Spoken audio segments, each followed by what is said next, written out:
Well, hi everybody. Father Alex here, host of the Godcast, and also the vicar of St Matthew's Church in Burnley. And I'm also the author of Our Daily Bread from Argos to the Altar Priest Story. And that book is available on Amazon and all good bookshops and such like. I do hope you enjoy this interview today with Paul Karensa. Paul is a writer, he's a comedian, he's a Christian, he's a broadcaster as well. So there's a lot to talk about. If you do enjoy the interview, then please do subscribe to my YouTube channel or follow me on X or Twitter, whatever it's called these days. You'll find me at Alex DJ Frost. But for now, I do hope you very much enjoy this interview now with Paul Karensa. Paul, it's really great to welcome you to the Godcast. How are you? Delighted to be here. Thank you for having me. Yes, very well today. Yeah. Whereabouts in the world are you? I'm in Guildford, sunny. Well, yeah, it's sunny actually. Sunny but chilly Guildford right now. But yeah, Has that always been home? Has that always been a place of residence? I thought you were going to say, has it always been chilly? It's always been chilly here in Guildford. Yeah, pretty much. Yeah, I was born in Cornwall, but moved up when I was a child, really. So I'm Cornish by blood. Very much. Cornwall is the identity. It's one of those things. No one claims they're from Guildford, really. Yeah. Yeah. But Cornwall, that stays with you. So that's the name. Karensa is a Cornish name. It's actually a stage name. I picked it because I wanted to give a nod to my Cornish roots. But no, realistically, I moved up here when I was 5, so I'm kind of more Guildford than Cornwall, really. But there you are. Okay. Yeah. I was thinking about my opening gambit, my opening question, and I was going to ask, had it been a nice quiet Christmas for you? But I then looked at your website to see that you'd been here, there, and everywhere with your comedy and carols. Well, do you know what? I suppose actually, does it depends on what we call Christmas. Because in terms of the 12 days, I'm a proper 12-dayer, me. So in terms of Christmas beginning with Christmas Day, it's been a lovely. Well, I say quiet Christmas. Suddenly it went from busy with gigs to busy with family. So but certainly the build up, the Christmas season, what the church would call Advent, what the rest of the world would call Christmas, was busy with gigs and things. Yeah, it's the Yeah. busiest time of year. Suddenly that people want to go out and have a bit of fun. What does that comedy and carols format look like? Now I know you're going to say Mm. comedy and carols, but Yes, you know, um, I am. what do you do? What do you do in that kind of show? It's evolved really. It started off was a bit of fun. We did it at my local church about 15 years ago now, and it was the original one was 9 comedians and carols. So it was each comedian was tasked with converting one of the existing lessons into a sort of telling the story, but with a comedic take on it. And we swiftly realized that 9 is way too long. People were missing trains home and everything. Plus, also asking comedians to actually come up with a particular stand-up routine based on Isaiah it's a tall ask. So now it's become essentially a comedy night, a good, clean, family-friendly comedy night. But I compare it with sing-along carols, and we always do a little bit of a fun twist on them. So we do Silent Night to the tune of Postman Pat, or the fairy tale in New York, but rewritten to be about the nativity story with Bethlehem and the like. So yeah, it's a way of trying to be very much family friendly, bit of faith in there, bit of proper Christmas story, but also the comedians I book I book magicians and musicians and things like that to make it quite variety. And normally they are, I'd say mostly Christian, but normally per show there's often one who's a good clean act on the circuit, but who really only goes to church when it's sort of weddings and funerals. So what's lovely about that actually has been seeing non-Christian comedians come into a church setting and go, actually, you know what, this isn't what I expected. This is nice. This is I haven't burnt up on entry. So it's yeah, that's been really nice as well. Sort of almost outreach to the comedians as well as to the communities because it's a bring a friend event. Yeah. Oh, just a few minutes into this interview, Paul, and it's clear that you're a Christian. You're in Yes. one of those open Christian comedian groupings. Thinking of people like Milton Jones. Yeah. I don't know if you know Andy Kind and Yes. Tony Vino from up these parts of the world. Have you always been a Christian? Were you raised in that Christian family? Well, not particularly, but my I sort of jokingly say my parents weren't church people, but they were village people. There you go. I blew the joke even as I said it. But in that I said I've been in Surrey since I was a child, since I was 5, really, and our village was one church at the center of the village and sort of six pubs, and the whole, the village life revolved around the church and the six pubs really. So my parents sent me and my brother to church for Pathfinders and Cypher and Sunday school and Scouts and choir and all of these, any free childcare, basically, whatever they could, get us over there instead of being at home. That was it. So when I came back going, yeah, this is good stuff. I believe this is this makes sense to me. I think that was like, well, that wasn't the plan, but okay. So I'm the only Christian in my family, as far as I know. I know, like, my gran used to go to chapel a bit, and things down in Cornwall.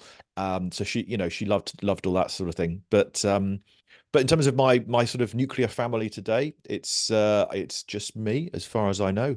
But I was sort of, as a result, as a teenager, just kind of finding my way as a Christian, like, be the only one in my family going to church. I'd sort of say, see you later. I'd cycle off to church and chain up the bike outside, have a sing, have a worship, come home again for lunch. That was my Sunday, really. Yeah. Was it difficult being a teenage Christian? I read something on Twitter this morning where somebody had posted, the problem with church is once the kids are too old for messy church, nobody quite knows what to do with them. Was that your experience? Yeah, our church was great. I can see that as a problem for a lot of places, and our church, I think, really focused in on. And partly also, it's who have you got to work with. We had a good number of people my age, and I know some of them are still today, and I know some kept going in their faith, and some haven't so much. But you sort of need a core group of young people. The church I'm now in, we've got a few young people, but again, we've got that sort of gap, I think, between, I don't know, where are we in our church? Probably between sort of 15 to say 18, maybe not too, only like one or two. So then they either got to go young and they sort of do stuff with the 14, 15-year-olds, or go old and go do stuff with 18, 19-year-olds. So you've got to adapt, I think, constantly to who you have, And of course, one of my other interests is media. I'm a trustee of Christians in Media, and I do writing for TV and things like that.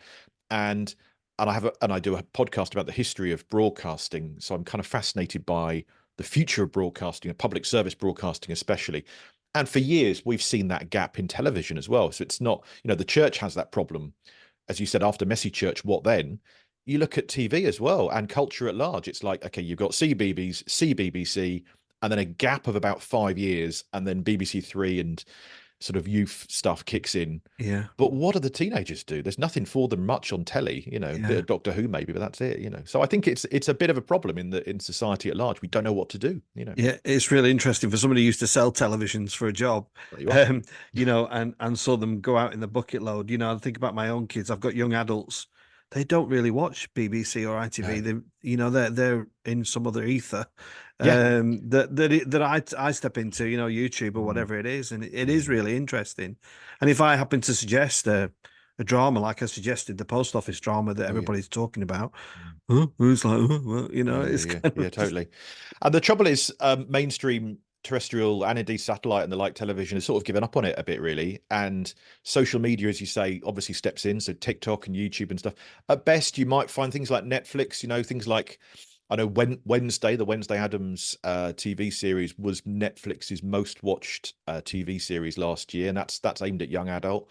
Books, my son's 13 and he's getting into young adult books now, and I know that a lot of that fills a bit of a place in the culture. But otherwise, you're giving it over to social media, and which has a purpose, certainly. I do some social media stuff myself. I'm not a TikToker or anything, but I think we've got to give that credit for having the huge influence it does.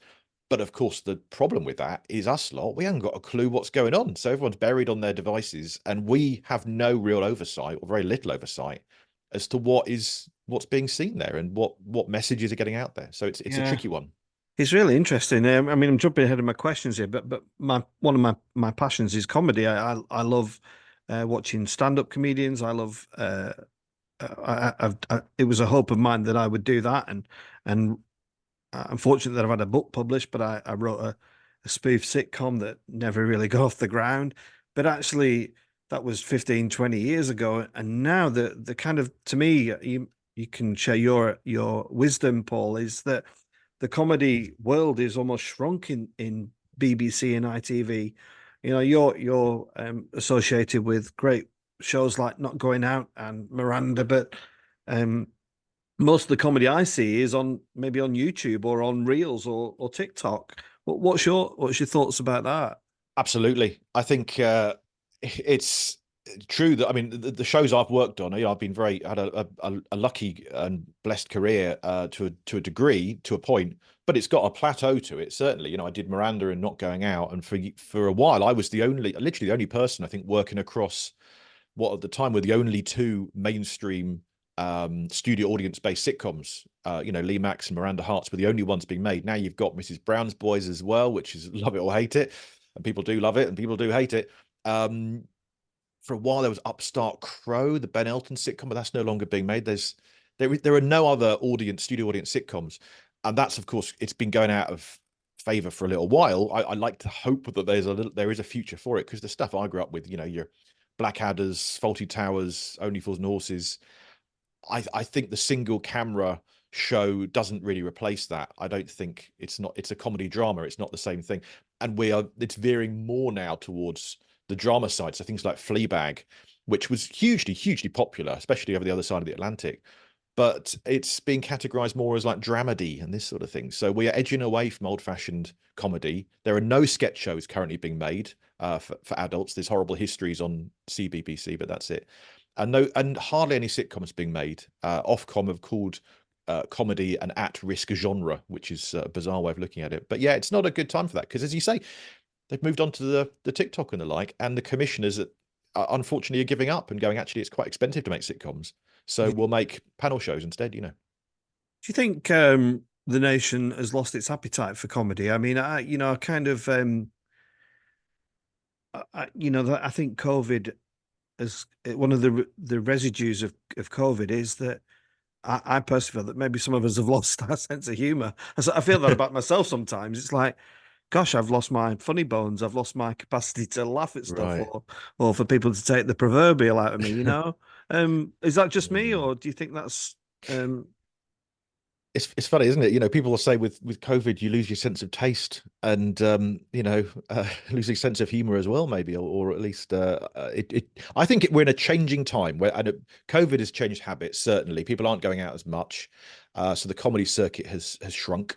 There are more comedians than ever, but fewer gigs than ever.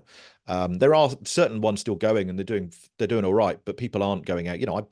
But I can't argue against that, because habits have changed. Before COVID, a lot of people didn't have, they might have had Netflix, but since then Disney Plus has come along, Paramount Plus, all these different things. Suddenly it's too much content that we can't fit it all in, so why go out for stuff as much? So I get that fully, but when we gather, magic stuff happens. It's great. I do loads of comedy shows for churches. It's great. You can see community building through that. As for telly and radio and the like, we're laughing at different things. There's a certain sense of, should I laugh at that? We're more sensitive. I think there are massive benefits to that. We're more aware of offense to others. At the same time, there's a lot of reticence about, oh, should we make this show? Is it going to be what if? A lot of the what if, about that. So that's shifting. I think we will always want to laugh, and I think we do want to laugh. And there's nothing like a good comedy that unites people. So when a thing breaks through, and I don't know what the recent ones would be, but the ones that really do well, Ghosts has done pretty well. That's been a good family-friendly thing people have liked. I still get people saying about Miranda. I get people come up to me and say, like, "Oh, my teenage daughter, that helped her through teenagedom," and that sort of scoops up people there, which is great. But it needs a big hit, and you've got to find them, you've got to commission them, you've got to nurture them and the like, and it's not currently being looked at in the way it was in the past. I think it will come back again, certainly, but it's not a great time at the minute for comedy creation, I think. what do you think it was about Miranda? I mean, I've got an 18-year-old daughter that gets up and watches reruns, just watches it and loves it and still laughs. So, Mm. what do you think was the magic ingredient of that show, Paul? Well, it's Miranda, isn't it? I suppose is the magic ingredient. She just nailed it. And it's not. We did 3 series of Miranda and a few specials, and we've just done our 100th episode of Not Going Out, and yet still I get people go, not what, not what? What's he called? Staying in. Lee Mack. I've seen it. He does that. Would I lie to you? And we've done 13 seasons of it, and people still don't know it. Which is odd. It's BBC One show, and a lot. The title is rubbish. So let's be fair. Um, But Miranda broke through in a different way. And I think the message of Miranda was a really positive one. You know, it's about if you're a misfit, it's okay. You know, celebrate it. Just, you know, skip down the street, be a fool. You know, celebrating the fool is what she did really, really well. And I still get people say that really spoke to me on a different level, you know. Whereas not going out is just fun. It's just meant to be, I'd say, good, clean fun. It's not always clean. It's good fun, maybe, but it's sometimes a little bit late night, you know. And there's another question we haven't even, you know, looked at, but people sometimes go, well, as a Christian, you know, should you be associated with such late night filth? And I think you want to see how it would be if I wasn't in the room, you know. So I'm trying to rein him in. But yeah, I think Miranda just cut through that, and that's the thing, you know. Whatever the future is, 5 years, 10 years from now, there'll be some big hit. It comes and goes, and the thing is, you need a big hit to make more of it. Commissioners, not being kind of slamming commissioners, but they can be lazy in that you go, what Fleabag worked, let's make more of those, you know. And so right now, well, like The Traitors is suddenly hugely popular, so we're going to get a whole load more of those versions of that sort of thing. And of course, what's cheap to make? So it's cheap to make shows where you just put a camera in people's homes, your goggle box, or Sort Your Life Out with Stacey Solomon, whatever she, you know, all that sort of stuff. It's just Yeah. good, cheap, entertaining fun, Yeah. you know. But things like The Repair Shop, you know, that's not a scripted show, but the joy, I think The Repair Shop ticks a box that Miranda had. Mortimer and Whitehouse Gone Fishing, I think it's good. That's got it as well. And it's those shows, those feel good shows. And in times of crisis, I think particularly we need shows, and we long for shows like that, stuff that makes you just feel a bit better about the world. You know? And when time is called on a show like Miranda, and you know, I suppose the standard response is, "Oh, we want to finish on a high." Mm. How does the writer feel about that? As yourself, you're thinking, well, you know, Yeah, you're taking away my income. yeah, Thanks I very know. much. Yeah, it's yeah.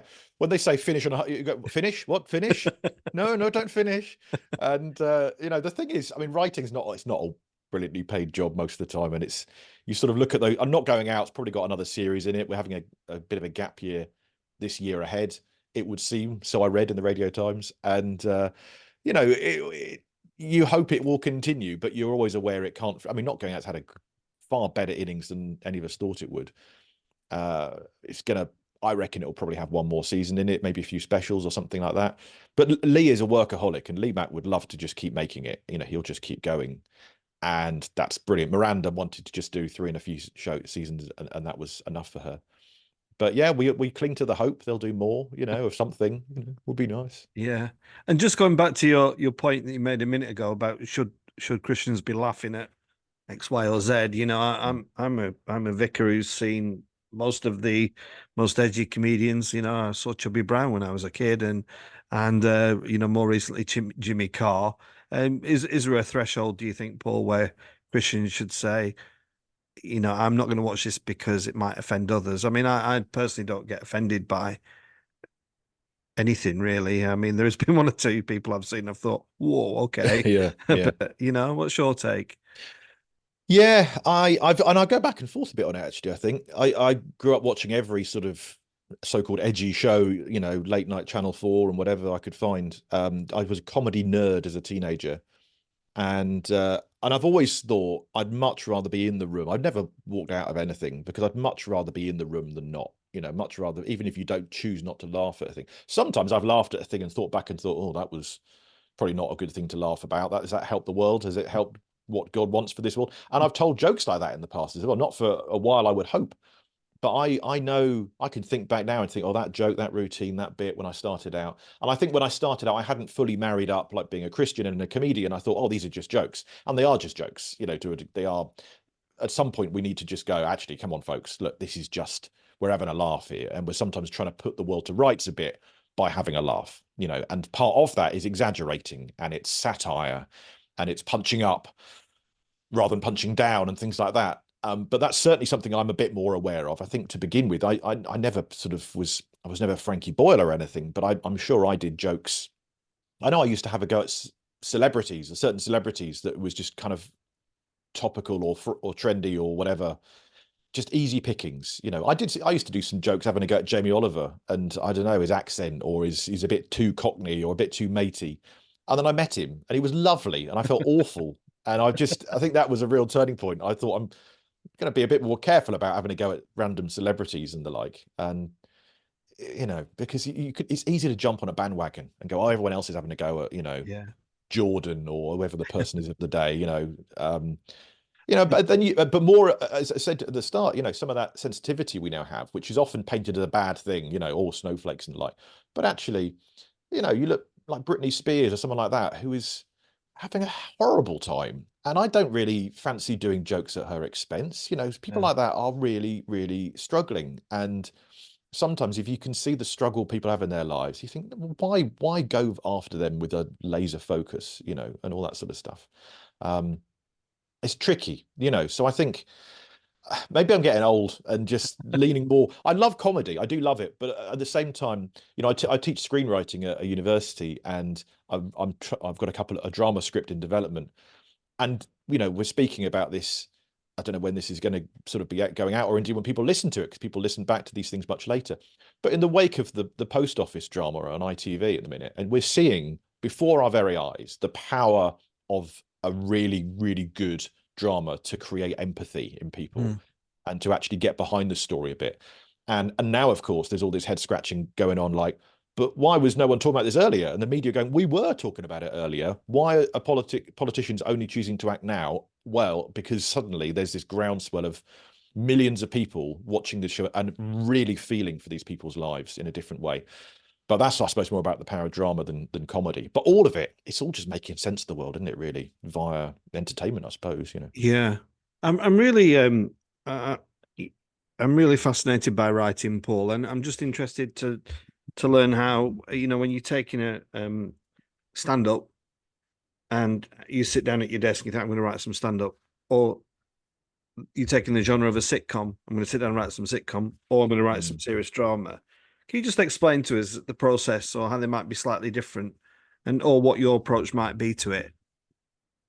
Yeah, I think, and every project is different for a start. So, there's a drama, for example, okay, there's a drama script I tried working on last year, original idea of my own. And it was, I suppose, if it was anything, it was a comedy drama, but it was more drama than comedy. It had comic moments in it, comic characters, but I was trying to do that drama serial thing where end of each episode, there's a serial quality to it and you want to know what happens next. And it didn't, I've had it out there. I don't think it will go anywhere. I've tried it in a couple of producers and channels and things. It could be I can come back to it and see. So no project's ever dead in the water until you sort of decide it's so. But then in this other drama script I'm working on at the minute, and maybe actually in the light of the post office saga, it's a true historical story about a forgotten pioneer in radio that I think needs more credit. And she's an overlooked female radio pioneer who's literally, the history books have replaced her with a man who came along 2 years later and say, oh, he was the first to do this. No, like, no, and she's got this brilliant story. It's never been talked about or written about. I'm in touch with her family who are saying, why is no one talking about our grandmother who was brilliant at this? So maybe in the wake of the post office saga, I'm looking at that a bit more going, actually, there's a real sense of injustice in this story, and there's a sense of righting wrongs and using this drama to sort of process that a bit. And, women in STEM is a big issue. I'm not saying that you should sort of rather cynically look at the issues of the day and go, my little story latches onto that bandwagon. But at the same time, finding visceral, interesting, vital stories that can improve the world, great, why not? At the same time, I know people who write horror and stuff, and they're not out to really, do any big world-changing stuff, but distract us with entertainment. So there's value to all of these things. And then the sitcom stuff, I'm working on a sitcom idea at the minute with a friend, and there's hints of religion and faith and that sort of element in it. And part of that is about us wanting to get that out there into mainstream media a bit more and go, look, this is good. It's a good thing. Faith is not, whenever you see a vicar on telly, it's normally in Midsummer, and they've either done the killing or they've got the hand in the till or whatever. There's always some dodge, but that's because, in a crime drama, you've got to fill it with dodgy characters. But it doesn't reflect that well, does it?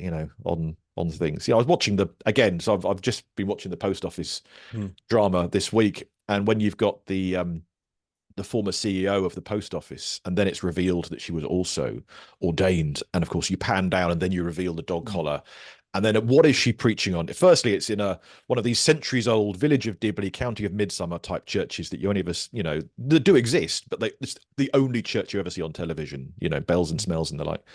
And of course, she's preaching on the wisdom of Solomon and how effectively, that subtextual thing of like how she's right and others are wrong. And you just think, oh, it looks so heavy. Faith can look so heavy-handed on television. So that's part of our mission statement with our sitcom, just to go, actually, faith is a living, breathing part of humor and humanity in everyday life. Yeah, it's fascinating listening to what you're saying. You're an established writer, Paul, aren't you? You've got some big wins behind you, but it's also interesting to hear the challenges, and I've spoken to other comedians who, they spend endless days writing and Mm, almost toss the script over the shoulder into the yeah. bin because they think it just hasn't got legs. Do you, when Mm. you're writing a drama, do you put the feelers out quite early to see if there's interest, or whether it's got legs, or before you invest your time and effort? Yeah, absolutely. It's and depends again on the project, but sometimes you get a project where you write the full script up front. Sometimes you actually half write it or start writing just little sample scenes and spend a bit longer on the pitch, the 1 or 2 page pitch. But again, it's getting in touch with producers. Maybe it's finding someone who's warm to ideas. Many producers are just going, look, I'm too busy. I've got my own stuff going on. I can't read your stuff. So it's being ready for lots. It's so many of these projects are death by 1,000 maybes, or Yeah. it's a lot of that. So there's never a given. And I always think I've got a nice CV, as you say, but at the same time, I may never get anything on telly again, and there's no given. That's very possible, and it's, if not likely, because my next, not going out, they won't definitely call next year. They might say, thank you, Karensa, you've had your time. It's likely they will. They've had me for the last 13 seasons. But when that goes, I don't have any regular bookings on television or radio. Uh, and you pitch stuff and you pitch stuff. But I know actors, I know some successful actors who can sort of, I'm pretty sure they'll do all right. They've got things lined up and they've got enough groundswell behind them. But it's tricky with writing, unless you're really one of the top sort of 1% or 0.01% who just can, get those things out there. But even then, you spend years in development purgatory, and the like that. So a lot of the time when you do get a big writing job and it pays off, and people go, "Cool, that writer's done well from that." You think, yeah, that's because for 5 years, 10 years before that, he's been unpaid essentially. Mm. It's a lot of unpaid work. I spent last year, probably 6 months of last year, um, of my work time just working unpaid on projects that didn't go anywhere. I had 3 ideas that nearly went somewhere. By Christmas, all of them had fallen at the last hurdle. So you sort of go into Christmas a bit glum, like, that's the end of that one. Try again next year, shall we? Whatever. And then you sort of switch and think, so I'm writing a couple of book things at the minute. In one case, 1 or 2 cases, based on pitches for telly that haven't landed. So I thought, right, well, I've done the research. I like the story. I'll do it as a book. And then it can exist as that, if nothing else. And then if someone else wants to make it for telly, good luck to them. But it's the book is the focus. So, Yeah. you go back and forth. I have learned through the publication of my own book, and that was supported by the HarperCollins North. Mm, So there was some great marketing, and it gave me a few moments in the sun, on the radio and the mm, telly, and but you learn quite quickly that it's a fast moving industry, isn't it? The world yeah. of entertainment, and I'd like to talk for 30 minutes about my book, but they'll give you Mm, 30 seconds or 3 minutes or whatever, yeah. and I'm not a professional writer. This was a side step to what I do. So Mm, I really feel for writers because I've you become quite precious about your work. I don't know if you feel that. mm. But for some writers, they invest so much time. And you just said there, Paul, that you teach as well. What is the hope for writers then? Do we still need them in abundance? Yeah, I think, and well, again, things like this recent drama shows, people are suddenly going, hey, writers, look, here's your next crisis you should be talking about. You should be talking about this scandal or that scandal. We need writers to do that and piece it together. We need comedians, we need comedy writers, we need um, authors to tell their story, and partly it's people telling their story for their own benefit as well. Going, I've got this memoir, I've got this, tale I need to get off my chest a bit here, and it can help other people. but yeah, it's brutal. And even as a, I'm focusing on a book for now, and I've not done a novel before, so I'm doing a novel, historical novel, telling this sort of true story, which I like. In my head right now, I'm thinking this will be. I think it's the best thing I've done. I hope, and I hope it will also be one that will be. Um, I'm not expecting Richard Osman levels of acclaim, but I hope it's one that will be picked up in a year from now, but also in 10 years from now. Yeah. But you never know, of course. And I've done 10 books, some of them children's books, which are very, very brief. But of the books I've done, I know the two that I think are the best. I think are the one. They're the ones, really. And I know one or two others who I think actually that it didn't land for a reason. And at the time, you approach every project like it's the best thing, but it's sometimes only afterwards you look at a bit of distance and go, oh, okay, yeah, do that differently, or not. Or sometimes you go, actually, I'm very proud of that book, of that project, of that book, or whatever. And and the thing with writing, it's such a lonesome task. I might have someone the other day who said, "Oh, I've been reading your book from 10 years ago, and it's a book you forget all about. You forget it's still out there doing its thing, but it's Yeah. only when you bump into someone. That person would never have emailed me or got in touch and said, I'm reading your book. Yeah. It happens to be that I've met them, because partly it helps me that I do shows as well. I'm doing 1 or 2 shows a week. So someone will come to your show, and then, it doesn't happen every show by a long shot, but every few months you might hear from someone who just goes, "Oh, I've got your book here. Would you give it a little sign?" And you think, "Oh, it's nice. It It's is out lovely. there," But Yeah. otherwise, writers who only write, or writers who don't perform or don't get to meet people like that in the same way, you must go through life just going, "I did that thing, but is it being read? Is it out there?" Yeah. And you've got Yeah. to sort of just trust that it is. And Yeah, I was in Malta last year, and somebody came up to me and was sat next to my wife. We were waiting for the flight, and somebody just tapped me on the shoulder and said, "Father Alex, I just want to say I've read your book." And I was like, I yeah, was like, "Hey!" It yeah, that's was made the absolutely, holiday. it was so wonderful. And Forget the holiday. That's it. That's what you need. my wife was like, "Oh." Yeah. I just want to ask about somebody who I'm a big fan of, Paul, who I know you've worked with, and that's Chris Evans.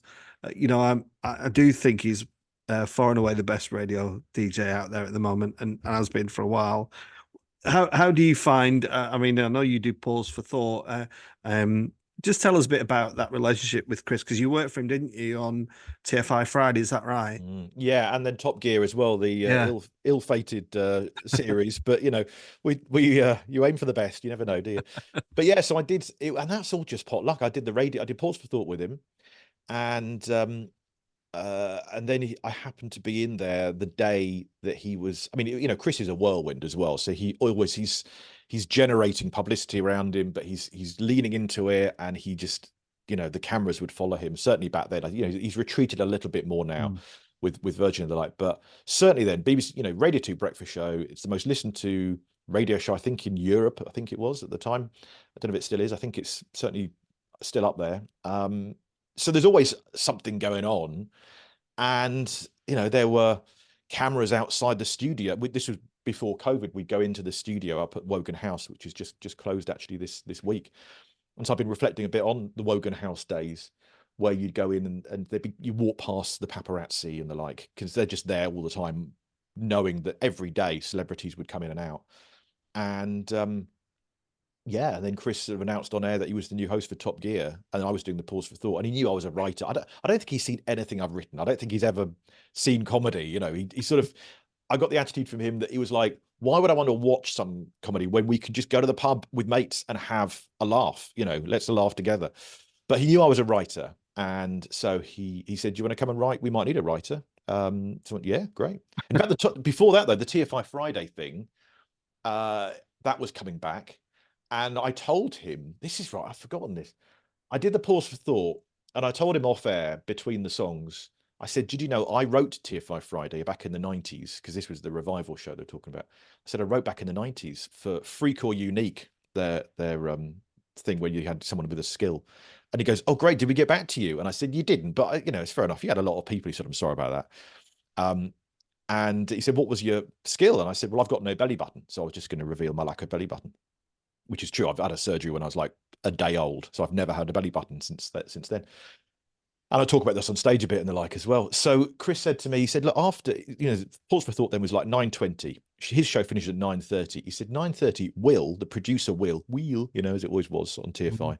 He said he's coming in. We're going to go and film a couple of little clips for YouTube in the next door building. Do you want to come over and you can have a go at Will that we didn't get back to you about your Freak or Unique thing? I was like, yeah, all right. So he whisked me off, and it's on YouTube to this day. You can see me confronting Will that they never got back to me about, my application in 1997, and yeah, got chatting from there. Got to write for the show, so good fun. Yeah.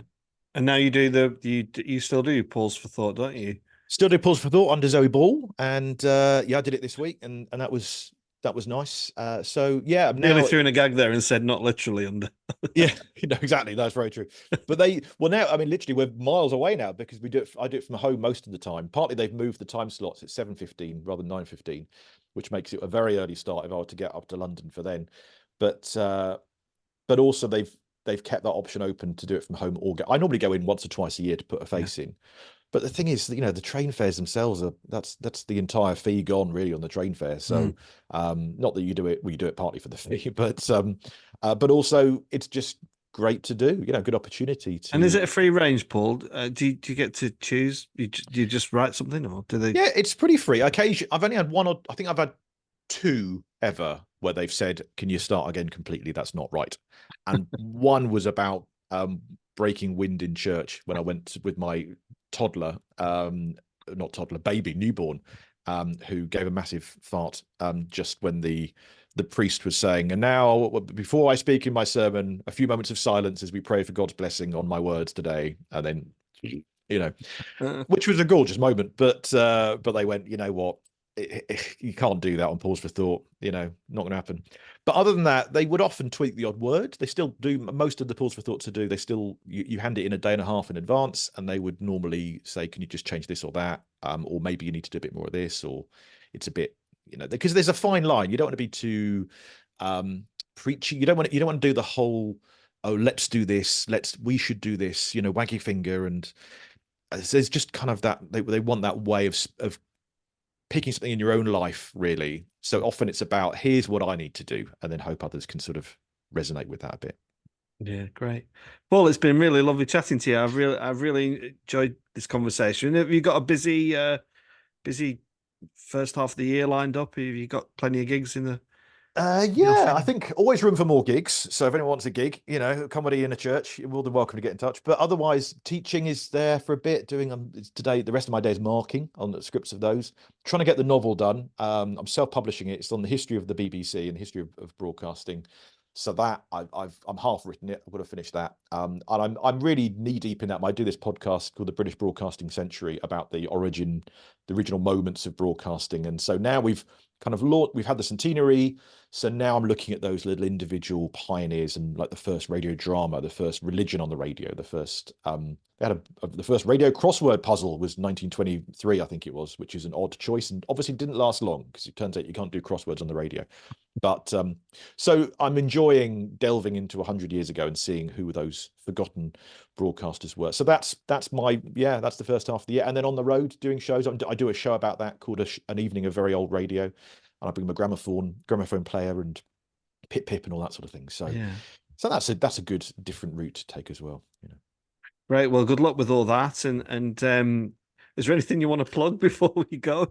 Oh, Tell us about your podcast, where we can find that. Yeah, I think I've done it's called the British Broadcasting Century. You're more than welcome. It's just I just run it myself. I don't do it with the BBC. I have to mention that every episode. This is nothing to do with the BBC, although I do occasionally work for them.